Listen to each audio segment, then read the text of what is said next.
কখনো ভেবে দেখেছেন একটা মাত্র প্রাচীন শব্দমূল কিভাবে অনেকগুলো শক্তিশালী ইংরেজি শব্দের অর্থ বোঝার দরজা খুলে দিতে পারে? আজকের এই বিশ্লেষণে আমরা ঠিক সেটাই দেখব। চলুন একটা রুট ওয়ার্ড থেকে জন্ম নেয়া শব্দের এক বিশাল জগৎ আবিষ্কার করি।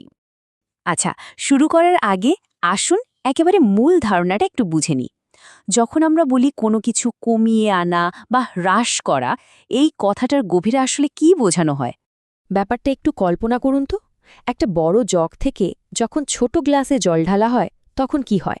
জলের পরিমাণটা কমে গিয়ে নতুন পাত্রের মাপে চলে আসে, তাই না? শব্দের জগতেও কিন্তু ঠিক এই রকমই একটা ব্যাপার ঘটে। কমিয়ে আনা মানে হলো কোনো কিছুর শক্তি, প্রভাব বা পরিমাণকে সীমিত করে ফেলা। আর এই সহজ ধারণাটাই কিন্তু আমাদের আজকের আলোচনার মূল ভিত্তি।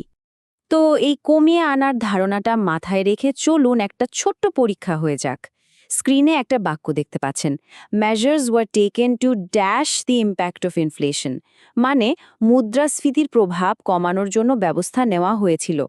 এই শূন্যস্থানে কোন শব্দটা সবচেয়ে ঠিকঠাক বসবে বলে মনে হচ্ছে? একটু ভাবুন তো, উত্তরটা আমরা একটু পরেই খুঁজে বের করব। আশা করি আগের প্রশ্নের উত্তরটা নিয়ে আপনারা ভাবছেন, আর সেই উত্তরটাই কিন্তু আমাদের আজকের আলোচনার মূল শব্দ অ্যাটেনুয়েটের দিকে নিয়ে যাচ্ছে। চলুন এই শব্দটার একেবারে মূলে চলে যাই আর দেখি এর উৎসটা কোথায়। আর এখানেই আসল মজাটা। আমাদের আজকের সবগুলো শব্দের গোড়ায় আছে একটা ল্যাটিন শব্দ, টেনু। এর মানে হলো পাতলা। তবে এটা শুধু দেখতে পাতলা এমনটা নয়, এর ভাবার্থ আরও গভীর। মানে কোনো কিছুর শক্তি বা প্রভাবকে পাতলা বা দুর্বল করে দেওয়া। আর এই টেনু থেকে এসেছে আমাদের প্রধান শব্দ অ্যাটেনুয়েট, যার মানে হলো কোনো কিছুর প্রভাব বা শক্তিকে দুর্বল করা বা সোজা কথায় পাতলা করে দেওয়া। তাহলে বলুন তো, আমাদের আগের প্রশ্নের উত্তর কী ছিল? মুদ্রাস্ফীতির প্রভাব কমানোর জন্য সঠিক শব্দটাও হলো অ্যাটেনুয়েট। দেখুন কি অসাধারণভাবে সব কিছু মিলে গেল। এখন যেহেতু আমরা মূল শব্দ অ্যাটেনুয়েট জেনে গেছি, চলুন এই টেনু পরিবারের অন্য সদস্যদের সাথেও একটু পরিচিত হই। আপনারা হয়তো অবাক হবেন যে এই একটা মাত্র উৎস থেকে আরও কতগুলো চমৎকার শব্দ তৈরি হয়েছে।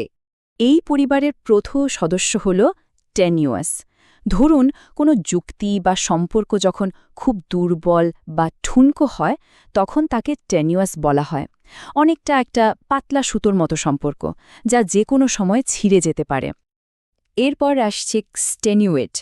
এই শব্দটা কিন্তু বেশ মজার। এর মানে হলো কোনো দোষ বা ভুলের গুরুত্বকে কমিয়ে দেখানো, যেন দোষটাকে একরকম পাতলা করে দেওয়া হচ্ছে। যেমন ধরুন, বিশেষ পরিস্থিতি দেখিয়ে অপরাধের মাত্রা কমানোর চেষ্টা করা। এবং সবশেষে আছে টেনিউইটি। এটা হলো নাউন ফর্ম, মানে এটা সেই অবস্থাকে বোঝায় যখন কোনো কিছু পাতলা, সূক্ষ্ম বা দুর্বল হয়। যেমন কোনো যুক্তির দুর্বলতা বা তার টেনিউইটি নিয়ে কথা বলা যেতে পারে। আমরা তো তেনু পরিবারের সদস্যদের দেখলাম, যারা সবাই দুর্বল বা পাতলা করার ধারণাটাকেই বয়ে নিয়ে বেড়াচ্ছে। আচ্ছা, কোনো কিছু বোঝার সবচেয়ে ভালো উপায়গুলোর একটা হলো তার বিপরীত দিকটা দেখা, তাই না? তো চলুন এবার দুর্বল করার উল্টো অর্থাৎ শক্তিশালী করার ধারণাটা একটু দেখি। পার্থক্যটা দেখুন কত পরিষ্কার। একদিকে আছে অ্যাটেনুয়েট, মানে দুর্বল করা, আর অন্যদিকে আছে অ্যাম্প্লিফাই, মানে শক্তিশালী করা। ভাবুন, সাউন্ড সিস্টেমে আমরা আওয়াজকে অ্যাম্প্লিফাই বা জোরালো করি, আবার একটা ওষুধের প্রভাব সময়ের সাথে সাথে অ্যাটেনুয়েট বা কমে যায়। এই বৈপরীত্যটা মনে রাখলে শব্দগুলোর অর্থ আর কখনো ভুল হবে না। বেশ, আমরা টেনুয়ের মানে বুঝলাম, এর পরিবারকে চিনলাম, এমনকি এর বিপরীত শব্দও দেখলাম। আজ যা কিছু শিখলাম তা এখন আমাদের শব্দভাণ্ডারের জন্য একটা দারুণ টুলকিট। চলুন এই টুলকিটের সব কিছু একবার গুছিয়ে নেওয়া যাক।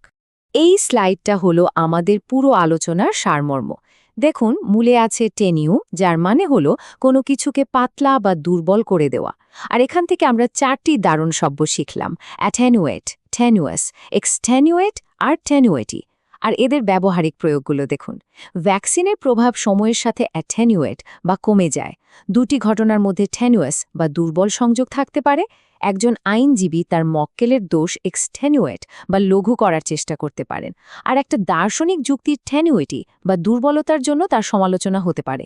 এই ব্যবহারগুলো মনে রাখাই কিন্তু আজকের মূল প্রাপ্তি।